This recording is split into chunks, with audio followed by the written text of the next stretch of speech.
Hello everyone, today we have new video review, and as you can see this time we are going to check fresh release from IBG Models, and it is molded in 1/72 scale, so it copies Scammell Pioneer R100 artillery tractor.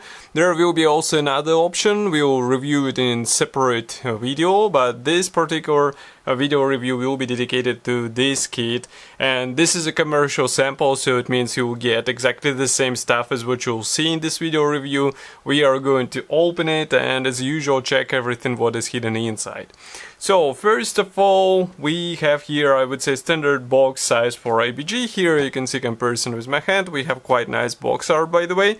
Then on the side you can see some other kits from the same brand. Some of them were reviewed on our YouTube channel, so you can find them easily.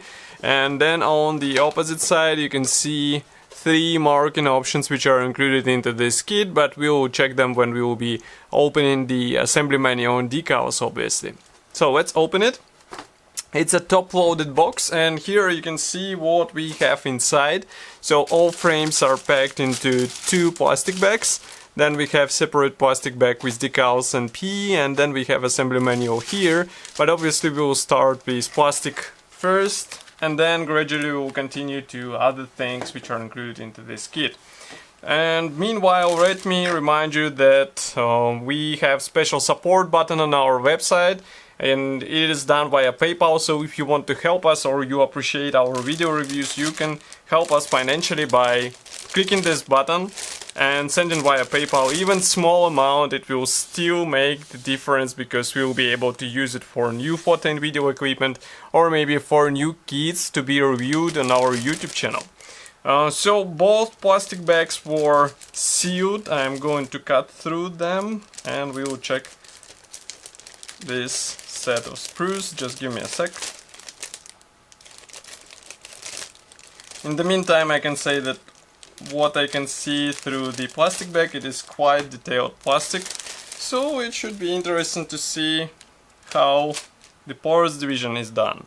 So here we have first gray plastic sprue, and we are going to zoom in a bit, just like this. Let's try to increase ISO so that you can see more. Now it should be better.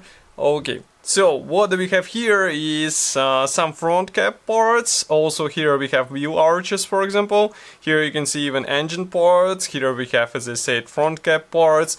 And as far as I can understand, doors are pre-molded, so you won't be able to open them. But let's zoom in so that we can understand what is molded here.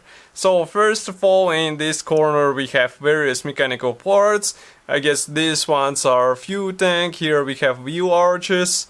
And next we continue with, here we have leaf springs, which are molded separately, surprisingly. Then we continue with front cap parts. So as you can see, these are separate panels which will have to be combined together, but external detailing looks really fine on them, so I don't have any complaints about this.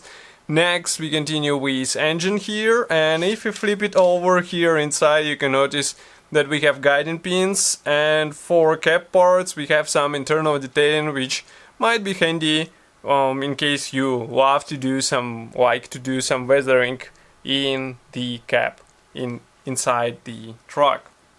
Okay, next we have narrow plastic sprue. Here it is. So this one is dedicated to various minor elements. So let's zoom in. Here we have, for example, steering wheel, and what else? Some mechanical parts, as far as you can see.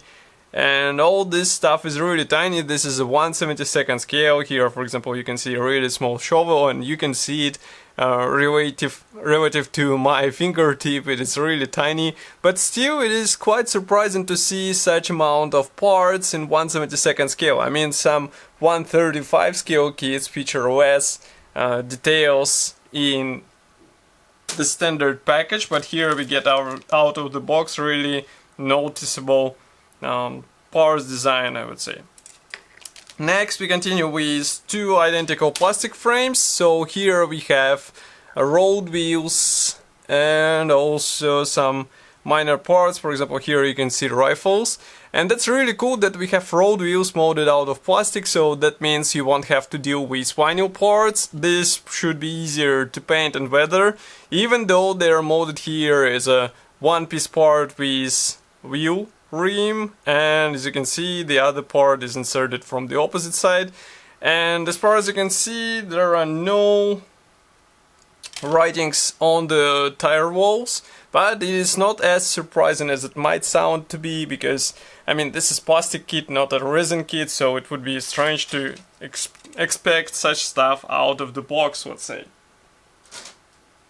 Next we have another plastic sprue which is packed into a separate plastic bag. I guess this one is specific for today's version, so just give me a second to open it. Okay.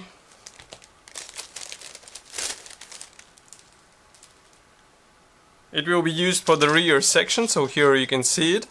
These are mostly separate panels, so let's zoom in a bit. Now you should be able to see it. So we have quite big parts for 1/72 scale kit. Here you can see again comparison with my fingertip. And these panels should be easy to combine together. Here we have some parts for the main frame. Let's zoom in so that you can take a closer look at all this stuff. So everything looks fine. I mean, molding quality in whole kit looks completely nice. I mean, I don't see any issues with the thinnest parts as well, for example, as this one.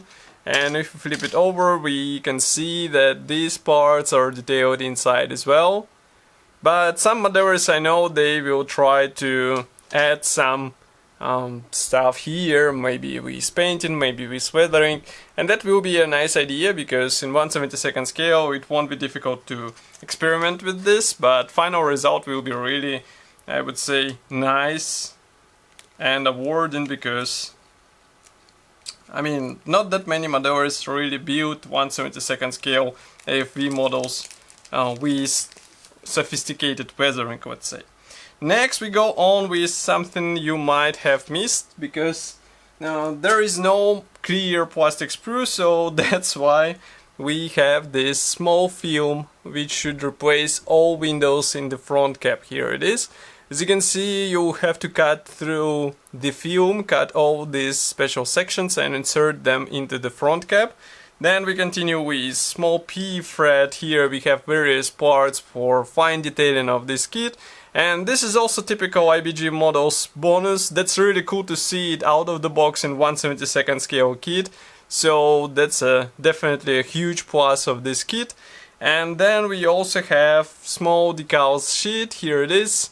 So this one will be used for 3 marking options. So let's remove this so that camera won't be confused by the color. So here we have decals for 3 marking options. As far as you can see, there are no decals for interior. So you will have to paint some stuff with your own hands and tools. And next we have also assembly manual. This one is printed in typical IBG Models style, so let's zoom out a bit. Now you should be able to see it. So here we have large brochure with paint chart on the first page. There is also small parts map in the bottom. Let's open it. Here we continue with parts map for the plastic parts, and assembly process starts from the front section. So we assemble fuel tank, we assemble this front subframe, here we assemble the radiator, and that's quite funny because it should be built out of 3 parts in 1/72 scale. That's really surprising. Then we continue with engine. Also you have to add some P parts here, so be ready for this. Next are road wheels. There are 6 of them, as you remember. Here we assemble wheel axle, rear one, and next we continue with this special mechanism for rear section. Here we assemble whole rear section out of separate panels. Here you can see assembly of the main frame, and this step will be really crucial to check the alignment of this part so that you won't get really bent structure or something else. So be sure to check everything before gluing into the place. Here you can see that some PE parts will need bending, so it would be nice to have a PE bender tool. Here we continue with rear detailing. And next we install engine on the frame, the fuel tank. Here you can see wheel axles going into the place. Next we start working on the front cap. Again, a lot of PE parts will be going inside and outside. That's really surprising that inside there will be some PE used. Next, here you can see some parts for driver's seats. So driver's seat and passenger seat stands will be assembled out of PE parts. That's a pity that you can't open doors, but at least it will be visible through the open cutouts here, so maybe it's worth playing with some weathering as well. Here, by the way, you can see rifles getting installed into the place. Next, we continue with roof panel. You assemble the rear section, the rear panels. Again, some PE parts go under this truck from both sides. Here we have PE ladders. Next, you install wheels, the mud guards on the front part, some Pioneer tools, as you can see, shovel, and that's pretty much all. So 27 steps to do, and why I'm a bit confused, because I'm trying to understand what is different from here. I can see some PE parts applied, but these are obviously side view mirrors. And next we have marking guides. So first truck comes from France 1940, another one goes from France September 1944, and third marking option is from Italy December 1943. Still, it's cool that we have 3 marking options here, not 1 but 3, so you will have some choice. And as I said, this kit should be already available. You can get it on official IBG Models website. It's written here, by the way. And I think it's a really nice small scale truck for these modelers who don't want to work with big scale models, but they still want to get some decent detailing out of the box without having to resort to some resin and extra PE, because here you get it out of the box. Of course, I will be happy to hear your opinion about such kit. Write it here in the comment section below. If you like this video, don't forget to press the like button and subscribe to our YouTube channel. And I will see you in the next video review as usual. Thank you for joining me today, and bye!